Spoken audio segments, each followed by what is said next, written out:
aller à l'école. Cette phrase, une phrase connue de tous et malheureusement aujourd'hui qui est l'objet d'une grande souffrance pour nous.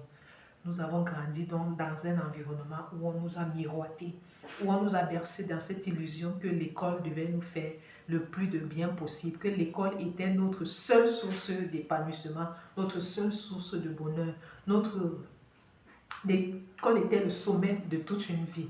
Nous avons donc négligé des compétences pour se focaliser uniquement sur une seule compétence qui était de développer des performances scolaires pour espérer avoir un bon emploi. Malheureusement, aujourd'hui, nous sommes là et on en souffre. Aujourd'hui, des gens se font tuer pas parce qu'ils n'ont pas fait d'école. Aujourd'hui, les gens sont devenus des tueurs, pas en l'absence de connaissances, parce que ces mêmes personnes ont développé d'énormes compétences, mais ils ont une difficulté aujourd'hui à comprendre l'autre, à se comprendre eux-mêmes, à se donner une autre chance, à s'aimer, à se centrer sur eux. Est-ce à dire que cette information qu'on nous avait donnée dans le passé, que l'école était le plus important de la vie, est-ce à dire que cela doit être remis en question? À mon sens, oui. À mon sens, oui. Aujourd'hui, il est question que les parents que nous sommes, qu'on amène nos enfants à comprendre que l'école, oui, c'est bien, l'école, oui, c'est même très bien, mais il y a autre chose qui est aussi bien.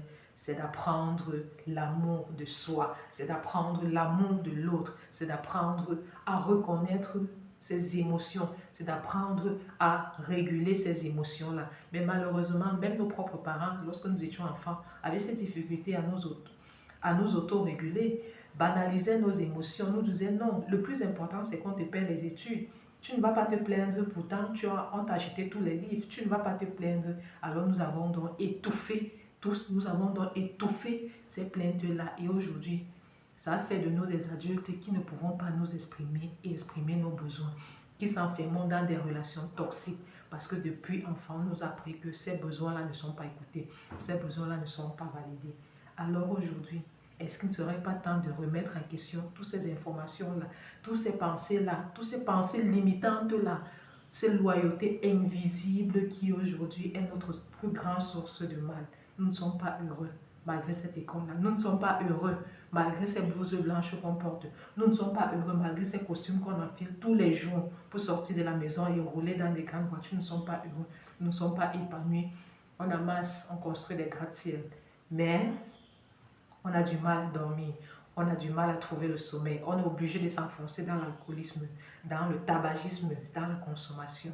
Ça, c'est une façon de fuir notre réalité qui est douloureuse, notre réalité qui est souffrance. Une souffrance encore qui est banalisée. Parce que comment comprendre aujourd'hui que quelqu'un qui a des gratte-ciel, quelqu'un qui roule dans une grande voiture, se trouve incapable d'être heureux, qu'ils disent que non, je ne sens pas vraiment cet épanouissement-là, je sens qu'il y a quelque chose qui me manque. On va dire non, mais mon frère, il y a quelque chose qui ne va pas bien à ta tête. Non. La vérité, c'est que sur les 5 besoins fondamentaux, on s'est focalisé sur un seul besoin qui était le besoin, qui est même le dernier besoin, parce que c'est à la fin de la vie qu'on commence à on pourrait commencer à voir ce regret, le besoin de réalisation de soi qui est au sommet de la pyramide, qui est le dernier des besoins, qui est le dernier des besoins. Parce qu'il y a des besoins à la base qui sont le besoin de nutrition. Oui, on va dire, vous mangez bien. Tu mangeais bien à la maison, donc tu te plains pourquoi?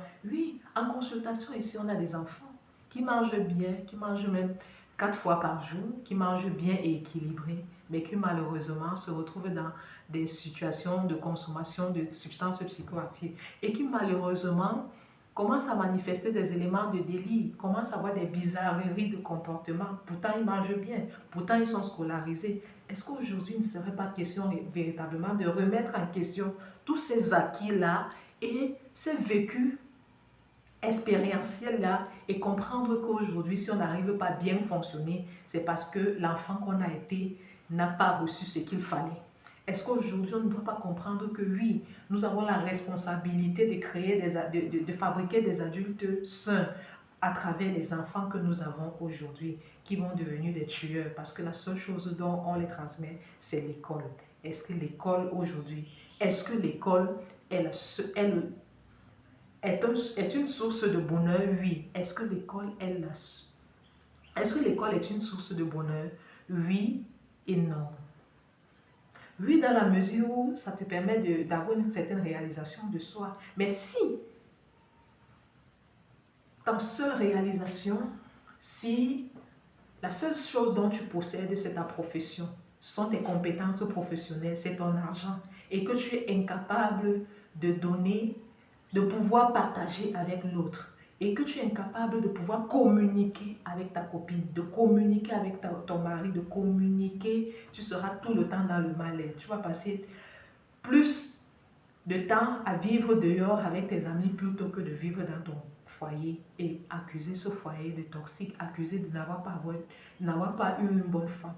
Pourtant, c'est parce que c'est ce schéma mal adaptatif que tu as appris depuis l'enfance, dont tu n'as pas pris conscience à l'adulte que tu es aujourd'hui, qu'il y a beaucoup de choses en moi qu'il faut travailler, il y a des choses en moi que je n'ai pas reçues et qu'aujourd'hui il est temps de me mettre à l'école pour les recevoir.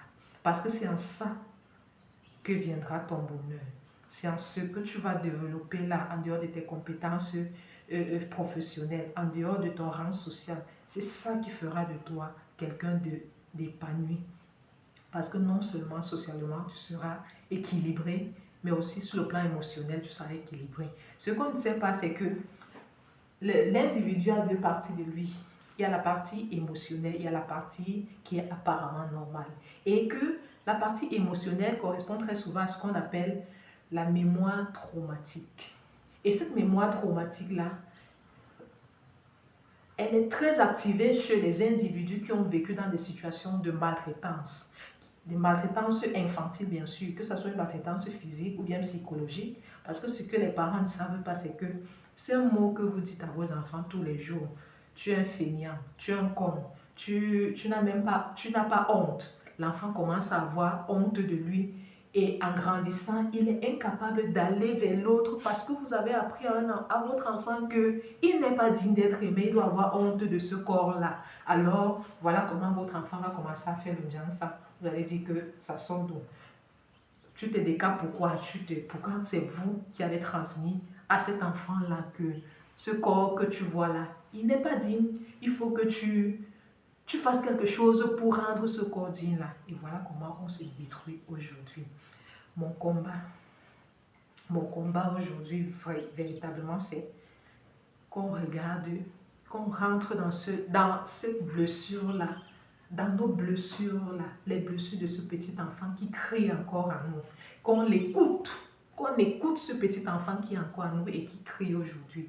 Cet enfant qui nous amène à nous saboter au quotidien. Cet enfant qui nous amène à entrer, à rester dans des schémas dysfonctionnels, à développer des dépendances affectives, à sombrer dans la consommation de substances psychoactives, sombrer dans la dépression, à développer une schizophrénie, à développer un syndrome de stress post-traumatique. Aujourd'hui, il est temps qu'on renégocie avec cet enfant-là. L'évitement expérientiel ne va pas nous aider. Oui, bien sûr, c'est douloureux parce qu'on ne veut pas se souvenir de tout ce qu'on a vécu là. Et malheureusement, c'est notre système qui se met en place pour qu'on ne se la pour qu'on feigne de ne pas se souvenir, mais malheureusement, on la rejoue inconsciemment. Alors, il y a un célèbre auteur qui a dit, Jung, qui a dit, tout ce que vous ne reconnaîtrez pas guidera votre vie et vous l'appellerez le destin. Ça veut dire qu'aujourd'hui, les parents que nous sommes, les parents dysfonctionnels que nous sommes, et qu'on aura tendance à dire aux gens à rien que non. Moi aussi, c'est comme ça qu'on m'a éduqué. Il veut quoi? C'est comme ça que j'ai été éduqué. Non, il veut que j'aille voler ou il veut que j'invente une éducation que je n'ai pas reçue. Non. On ne vous demande pas d'inventer, chers parents. On vous demande de vous mettre à l'école. On vous demande de faire un travail sur vous. Parce que c'est ça qui va vous aider vous-même aussi. Vous allez sortir de là, vous allez rencontrer le bonheur. Parce que quand vous guérissez de vos blessures, quand vous devenez authentique, quand vous n'avez pas plus peur de vous exprimer, là, vous commencez à comprendre ce qu'est le bonheur. Vous commencez à comprendre ce qu'est l'épanouissement. Parce qu'il n'y a plus d'attachement. Parce que vous n'êtes plus attaché à des choses que vous ne pouvez pas contrôler. Parce que vous avez lâché prise. Vous n'êtes plus dans le contrôle. Vous n'êtes plus dans le contrôle des choses que vous ne pouvez pas contrôler. Et ça, vous allez transmettre cela à vos enfants. Et dans 5 ans, dans 10 ans, dans 20 ans, dans 30 ans, vous feriez des adultes équilibrés. Et ces enfants-là viendront vers vous et diront, merci de m'avoir transmis ce bagage-là. Merci de m'avoir donné, parce que vous m'avez donné les bases. Et aujourd'hui, je peux m'envoler partout parce que j'ai reçu ce qu'il faut pour s'envoler. Alors, je vous dis merci pour l'écoute et je vous invite à partager massivement cette vidéo et on se dit à très bientôt pour une autre vidéo. Donc, n'hésitez pas de mettre un pouce bleu pour l'algorithme et de partager massivement et également d'écrire en commentaire si cette vidéo vous parle ou bien si vous avez des préoccupations autres. Donc, merci et à très bientôt.